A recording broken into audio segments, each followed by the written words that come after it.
जय हिंद साथियों, स्वागत है आप सभी का एक बार फिर से। उम्मीद है दोस्तों आप सभी बेहतरीन होंगे और आप सभी की तैयारी बहुत शानदार चल रही होगी। दोस्तों आज हम लोग एसएससी जीडी 2024 के जो प्रीवियस ईयर क्वेश्चन हैं उनको सॉल्व करने वाले हैं और इसमें हम लोग जो आज का पेपर हम लोग करने वाले हैं वो 20 फरवरी 2024 की सेकंड शिफ्ट के क्वेश्चन करने वाले। इससे पहले भी हम लोग प्रीवियस ईयर क्वेश्चन करवाए थे, तो आज हम लोग जीके जिसके प्रीवियस ईयर क्वेश्चन देखेंगे, किसके जीके जिसके टॉप 20 क्वेश्चन होंगे।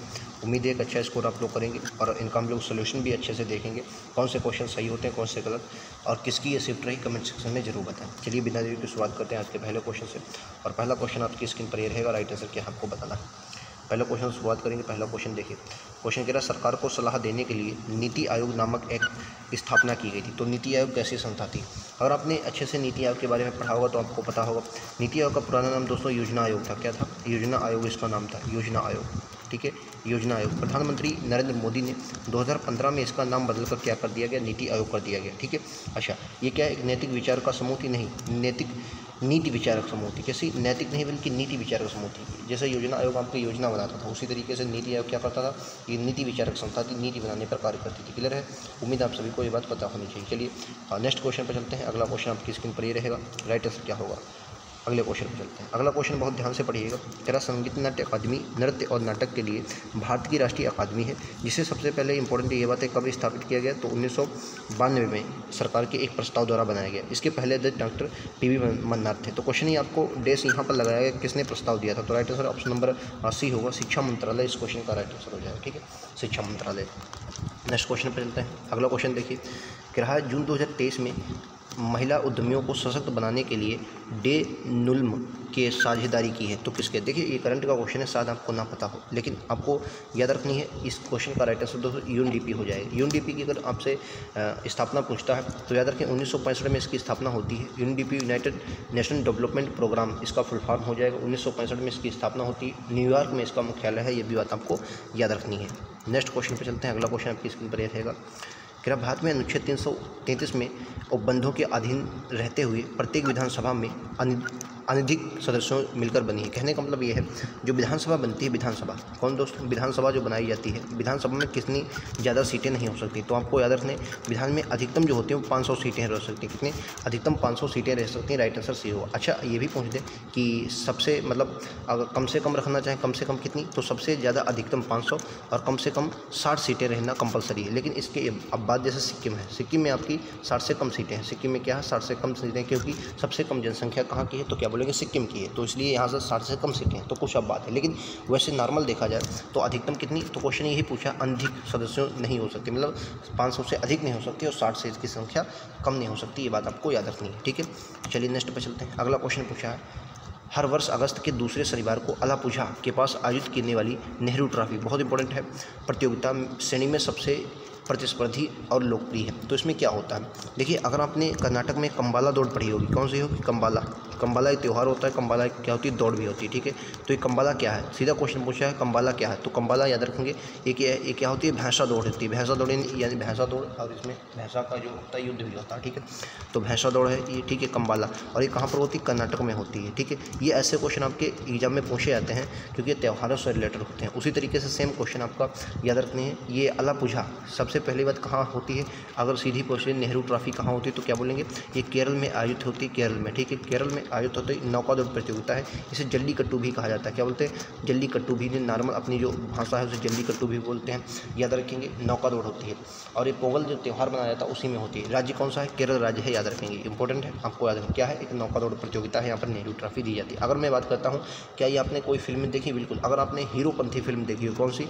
हीरोपंथी फिल्म अगर देखी हो कोई, हीरोपंथी में ये फिल्म दिखाई, जो हीरोपंथी है उस फिल्म में ये प्रतियोगिता दिखाई गई है, अगर आपने अच्छे से फिल्म को देखा होगा। ठीक है, चलिए नेक्स्ट पर चलते हैं। अगला क्वेश्चन ये देखिए, स्टैटिक के ऐसे क्वेश्चन आपके एग्जाम में बहुत आते हैं। क्वेश्चन सीधा क्वेश्चन पूछा गया है। क्वेश्चन क्या कह रहा है कि निम्नलिखित शब्दों में से किसका संबंध क्रिकेट से नहीं है? क्रिकेट से नहीं है पूछा है। तो देखो ईगल का संबंध अगर मैं आपको बोल रहा हूँ तो ये गोल्फ से होता है। किससे होता है? गोल्फ से। और बास्केट का संबंध तो बास्केटबॉल से होगा ही। तो ना तो पहला और ना ही दूसरा, इन दोनों में से जो दोनों हैं वो दोनों भैया आपके क्रिकेट से संबंधित नहीं है। ठीक है, चलिए नेक्स्ट क्वेश्चन पर चलते हैं। अगला क्वेश्चन आपकी स्क्रीन पर ये रहेगा कि ध्वनि की प्रबलता किस इकाई में मापी जाती है?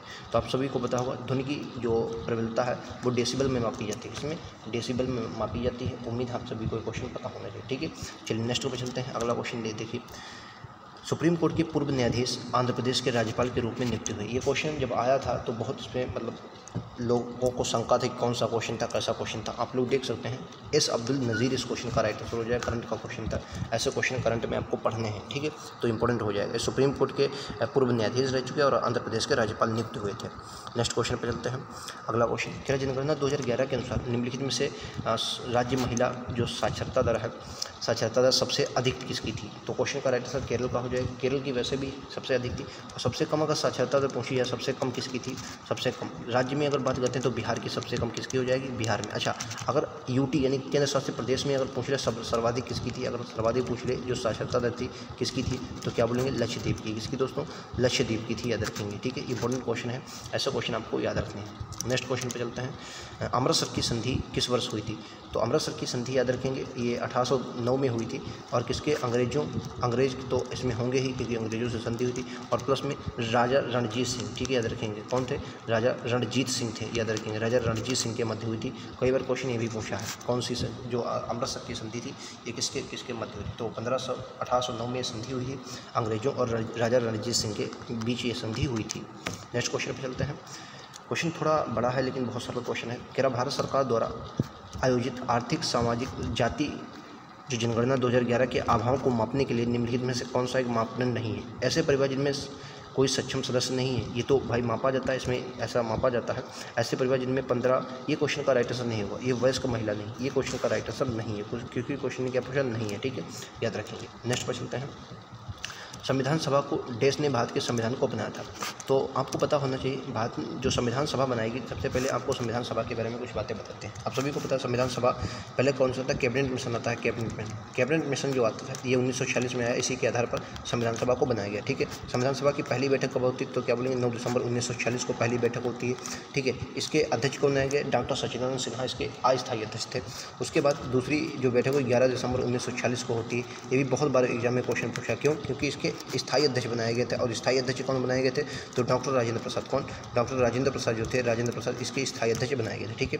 अच्छा, तीसरी बैठक हुई थी 13 दिसंबर 1900। कई बार अगर आप ज़्यादा बड़े एग्जाम की तैयारी करते होंगे पीसेस वगैरह, लेकिन उसको आप छोड़ दीजिए। इसमें 5वीं बैठक के रूप में भी 13 दिसंबर को यह देखा गया, लेकिन आपको तीसरी बैठक ही याद रखनी है। आपके एग्जाम में तीसरी बैठक के रूप में ही पूछा जाएगा। ये इंपॉर्टेंट क्यों है? क्योंकि 13 दिसंबर 1946 को इस क्या हुआ था? उद्देश्य प्रस्ताव, यानी कि जो उद्देश्य प्रस्ताव जो बाद में प्रस्तावना बना उसे ही पेश किया गया था जेल नेहरू के द्वारा, ठीक है। जेल नेहरू के द्वारा उद्देश्य प्रस्ताव को उसमें पेश किया गया था, याद रखेंगे। राइट आंसर 26 नवंबर 1949 होगा, याद रखेंगे। संविधान सभा को जो संविधान अपनाया था वो 26 नवंबर 1949 को अपनाया था। नेक्स्ट क्वेश्चन पर चलते हैं। पन्नालाल घोष निम्नलिखित में से किस वाद्ययंत्र से संबंधित हैं? तो पन्नालाल घोष से कई बार क्वेश्चन आता है, ठीक है। तो याद रखेंगे बांसुरी वादक है। कौन से? ये बांसुरी वादक है, याद रखेंगे, ठीक है। Option number C right answer क्या होगा? सी राइट आंसर होगा। क्वेश्चन नंबर 14 को ध्यान से देखिए। भारत में निम्नलिखित में से किस राज्य में बोनालू पर्व मनाया जाता है? पर्व आपके एग्जाम में बहुत इंपॉर्टेंट है और उम्मीद है जितने भी हम लोग पर्व करेंगे एक अच्छे स्कोर के साथ आप इसको देखेंगे और लास्ट में अच्छा स्कोर आप लोग करेंगे, बस आपको जुड़ना है, ठीक है। अब आपसे बोनालू पर्व के बारे में पूछा गया है तो याद रखेंगे बोनालू ये तेलंगाना का है, ठीक है। इंपॉर्टेंट है, कहाँ का? तेलंगाना का, ठीक है। चलिए नेक्स्ट पर चलते हैं। अगला क्वेश्चन देखिए। भारतीय खिलाड़ी लिएंडर पेस कौन सा खेल खेलते हैं? तो आपको याद रखना जो भारतीय खिलाड़ी लिएंडर पेस हैं ये दोस्तों लॉन टेनिस खेलते हैं। कौन सा खेलते हैं? लॉन टेनिस खेलते हैं, याद रखेंगे। लॉन टेनिस से इनका संबंध हो जाएगा जो आपके लिए इंपॉर्टेंट है। उम्मीद है आप सभी को समझ में आ गया होगा, ठीक है। तो राइट आंसर क्या होगा? ऑप्शन नंबर सी होगा, लॉन टेनिस। नेक्स्ट पर चलते हैं। स्वतंत्रता के बाद भारत में प्रथम प्रधानमंत्री जवाहरलाल नेहरू ने देश के प्रभाव में 1991 में अपनी पहली पंचवर्षीय योजना लॉन्च की थी। तो अभी योजना आयोग हमने पढ़ा तो उसी के द्वारा 1991 में जो पहली पंचवर्षीय योजना आई इसका कार्यकाल दोस्तों 5 वर्ष था और 1956 तक एक चली थी। इसका मुख्य उद्देश्य जो था ये कृषि को इसमें प्रधानता दी गई थी। कृषि व्यवस्था को मजबूत करने के लिए समाजवादी प्रभाव से संबंधित थी। किससे? समाजवादी प्रभाव से संबंधित थी, याद रखेंगे। नेक्स्ट पर चलते हैं।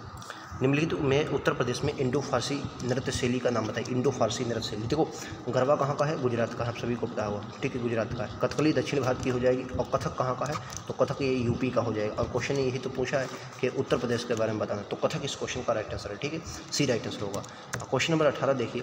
क्या निम्नलिखित में से भारतीय रिजर्व बैंक के कार्य हैं? देखिए रिजर्व बैंक के जो कार्य हैं जैसे नोट को छापना, मौद्रिक नीति को कंट्रोल करना, महंगाई को कंट्रोल करना, ये सभी बड़े काम क्या है, ये आपको आरबीआई के अंतर्गत देखने को मिलते हैं। 1949 में इसका राष्ट्रीयकरण हुआ था, 1935 में आरबीआई की स्थापना होती है। तो मुद्रा जारी करना इसका कार्य है। क्या आखिरी कर्जदाता है? हमने कई बार आपने पढ़ा होगा, और अगर आप मेरे साथ लगातार जुड़े होंगे तो मैंने जब भी आपको जीएस पढ़ाई है और इकोनॉमिक्स पढ़ाई है तो उसमें मैंने बताया है जो कर्ज जो देती है, कर्ज कौन देती है? वाणिज्यिक बैंक देती हैं। कौन सी? वाणिज्यिक बैंक देती हैं। कौन सी?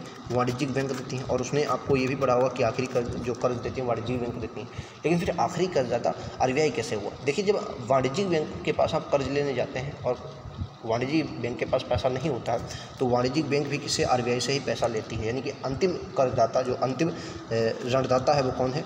वो आरबीआई ही होता है। इसलिए राइट आंसर आपका दोनों हो जाएंगे, यानी कि दोनों आरबीआई के बारे में सही है। ठीक है, बाकी स्थापना के बारे में आपको पता होगा, सरल क्वेश्चन है वो आपको अच्छा पता होगा। 19वां क्वेश्चन है, भारत के दूसरे चीफ ऑफ डिफेंस सीडीएस के रूप में निम्नलिखित में से पहले जनरल बिपिन रावत सबको पता होगा, और दूसरे कौन से हो जाए? Lieutenant general Anil Chauhan. क्या होगा? Lieutenant general Anil Chauhan. Question बहुत इंपॉर्टेंट है, याद रखेंगे। ठीक है, दूसरे कौन हो जाएंगे? Lieutenant general Anil Chauhan. ठीक है, नेक्स्ट क्वेश्चन। अगला क्वेश्चन कह रहा है, प्रसिद्ध पुस्तक अर्थशास्त्र हमें बताती है कि मौर्य काल के दौरान उत्तर पश्चिम कबलों और देश में अपने सोने और कीमती पत्थरों के लिए महत्वपूर्ण थी। तो अर्थशास्त्र किसके लिए बताती है? देखो, अर्थशास्त्र अगर आप पढ़ेंगे तो उत्तर पश्चिम कम्बालों के साथ साथ दक्षिण भारत का इसमें बहुत अच्छे से वर्णन किया गया। ठीक है, अगर आपने अशोक के बारे में पढ़ा होगा, भाई अशोक भी तो मौर्य काल से संबंधित था, क्योंकि उसने प्रसिद्ध अर्थशास्त्र, और अर्थशास्त्र हालांकि कौटिल्य ने लिखी थी, मौर्य काल से संबंधित थी। ठीक है, अशोक के अगर आप शिलालेख पढ़ेंगे, अशोक के क्या पढ़ेंगे? शिलालेख पढ़ेंगे। मतलब शिलालेख के बारे में अगर आपने पढ़ा होगा तो शिलालेख कौन सा शिलालेख? दूसरा शिलालेख क्या करता है? दूसरा शिलालेख चेर चोल पांड्य के बारे में हमें बताता है। चेर चोल और पांड्य के बारे में बताता है। चेर होता है, चेर नहीं चेर, चेर चोर और पांड्य के बारे में बताता है। अच्छा, चेर चोर पांड्य कहाँ के थे? ये दक्षिण के शासक थे। दक्षिण मतलब दक्षिण भारत का इतिहास, इनके बारे में ज़्यादातर हमें पढ़ने को मिलता है। ठीक है, यहाँ तक हमने 20 क्वेश्चन किए। उम्मीद है इनका आंसर भी समझ में आएगा। 1-2 क्वेश्चन शायद आपको ना पता हो, बाकी बढ़िया क्वेश्चन थे, आप इनको आसानी से कर सकते हैं। ठीक है, अच्छा स्कोर किया होगा। अगर आपने 20 में 15 का स्कोर किया तो बहुत अच्छा स्कोर आपका हुआ होगा, अगर आप इस तैयारी से करेंगे। क्योंकि 1-2 क्वेश्चन करंट अफेयर के थे, वो अभी आपको नहीं पता होंगे, उन्हें आप छोड़ दें तो 17 में से अगर 15-16 क्वेश्चन करते हैं तो बहुत अच्छा स्कोर है। आने वाले समय में अवश्य इसको और भी लगातार आप अच्छे से कर सकते हैं। मैं लगातार क्वेश्चन आपको करवाऊंगा ताकि आपकी तैयारी और भी अच्छी हो सके। मिलते हैं अगले वीडियो में। आज के इतना ही। थैंक यू दोस्तों। जय हिंद, जय भारत।